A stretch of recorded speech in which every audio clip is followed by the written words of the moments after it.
Yo guys, what's up? It's WarSpirit back today with some more Titanfall. I want to talk to you later on in the video a little bit about the rank system that's currently in beta and why it is definitely in beta, so you'll hear a little bit about that later on. But first off, I wanted to sort of continue off from my previous video, which was talking about consolidating the playlists, and update 8 has come out, which was, whoa, big update 8, you know, the big one, whoa. Like I said in my last video, it better come out soon. If Titanfall wants to be competing with those big games coming out in November, it needs to come out before those games are coming out, so luckily they've done that part of my last video. Unfortunately, they haven't consolidated any of the playlists. All the playlists are still there that were in update 7, apart from Wingman LTS, which has been sort of switched out with Frontier Defense now. One good thing that they added in update 8 regarding the playlists is that they've added player numbers next to each playlist, which should have been in the game since the start, because it would have saved me a hell of a lot of time sitting waiting on the game to start in game modes, which were basically empty at the time when I was trying to play them. But now it's there and we can see exactly how many players are playing Titanfall.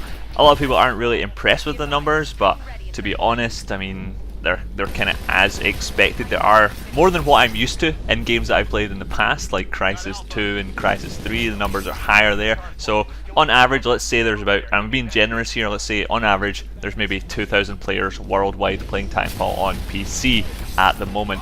And that's immediately after the launch of Update 8 as well, so the hype surrounding that has brought in a few extra players maybe. So because we can see all the player numbers as well in the playlist, we can see exactly how these numbers are split and exactly why my previous video about consolidating the playlist is so important right now, because basically all these playlists are really close to dead. When playlists in the game are close to dead, that means the game looks dead to everyone playing it, which you never want to have happen to your game, and so consolidating playlists is very important to help save this from happening. For example, all the DLC playlists, there's 6 of them, they average between 1 and 10 players spread across all 6, so that's 10 players playing 6 different DLC playlists, which is never going to happen. So those DLC playlists just need to disappear completely.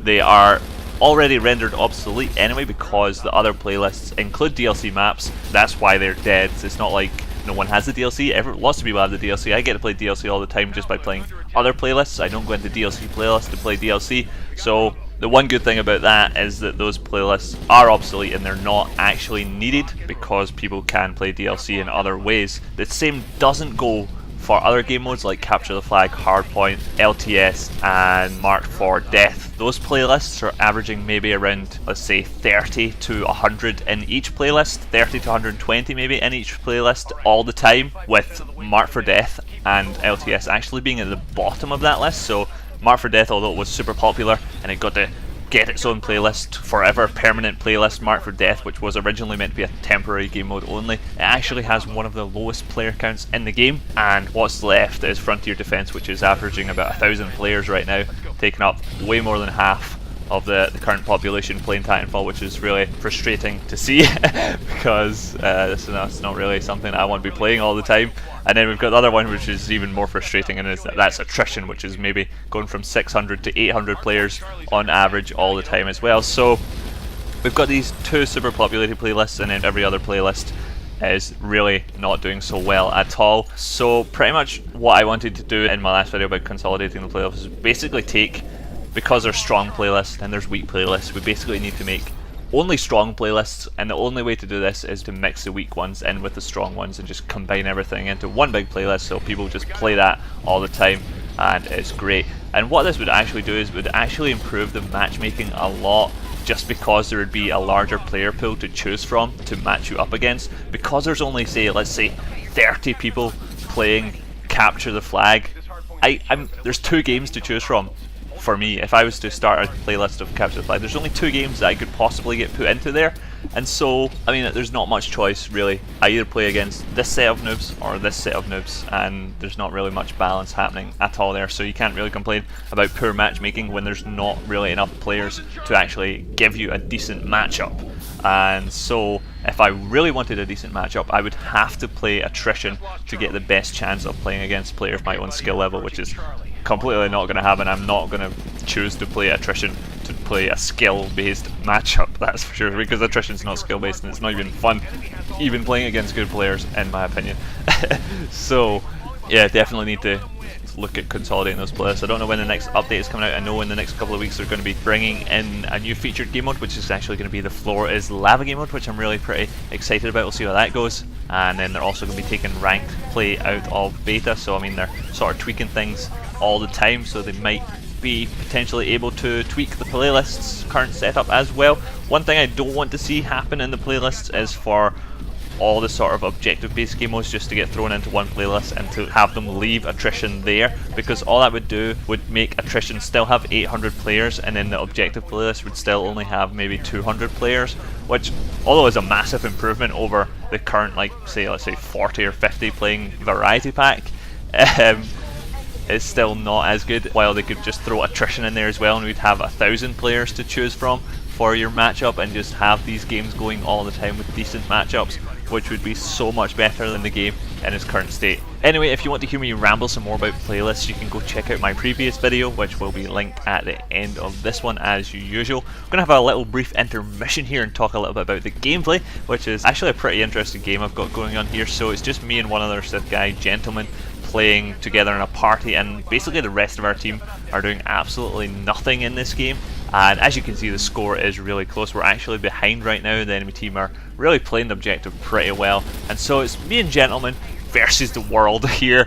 And so I'm using the car SMG for a little bit of a change, having a actually really good game here. I end up with over 30 kills and only 3 deaths.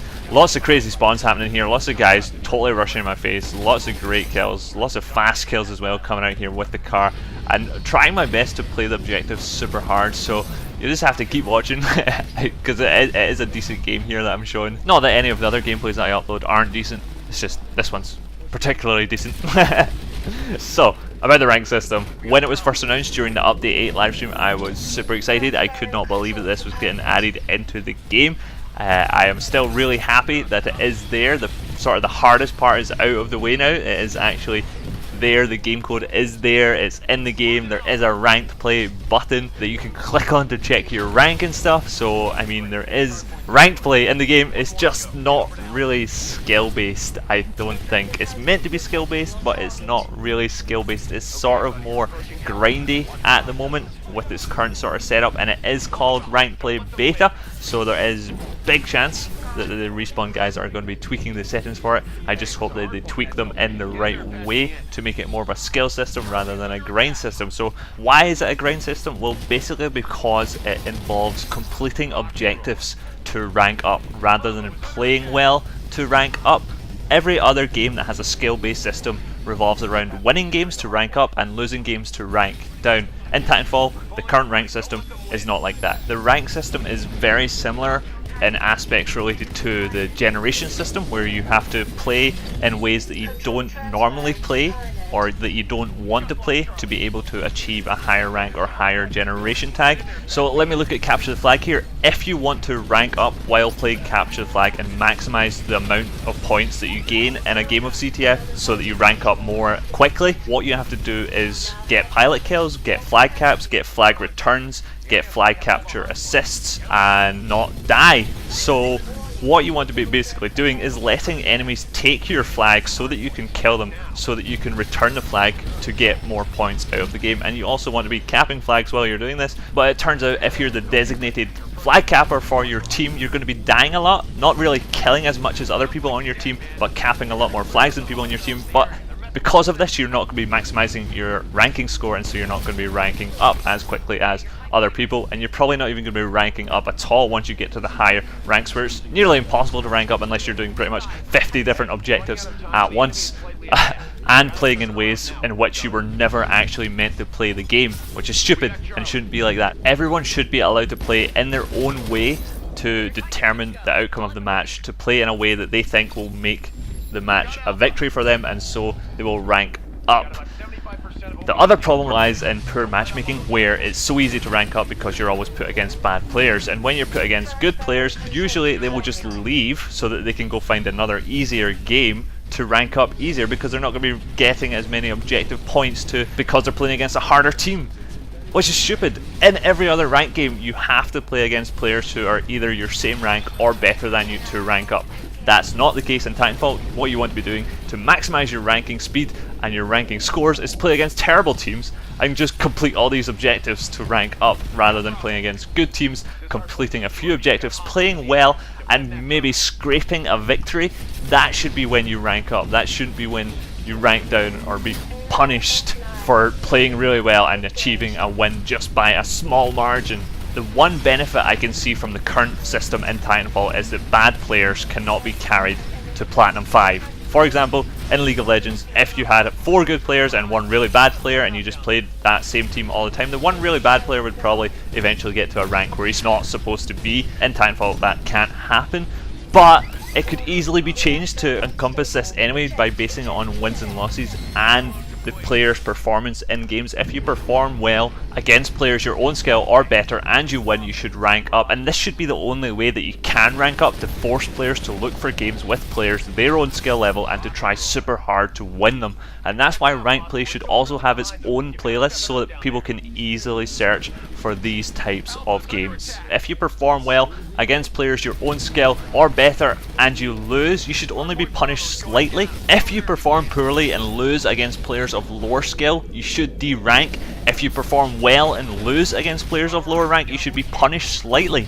If you play against players of lower skill, you should never be ranking up, and if you play against players of higher skill, you should never be ranking down, and eventually all players will fall into slots that truly represent their skill level with an even spread across all ranks in the game. Obviously, I'm very excited to see what changes Respawn are going to make for the launch of Season 1, and we'll just have to wait and see in the next week or so when that comes out.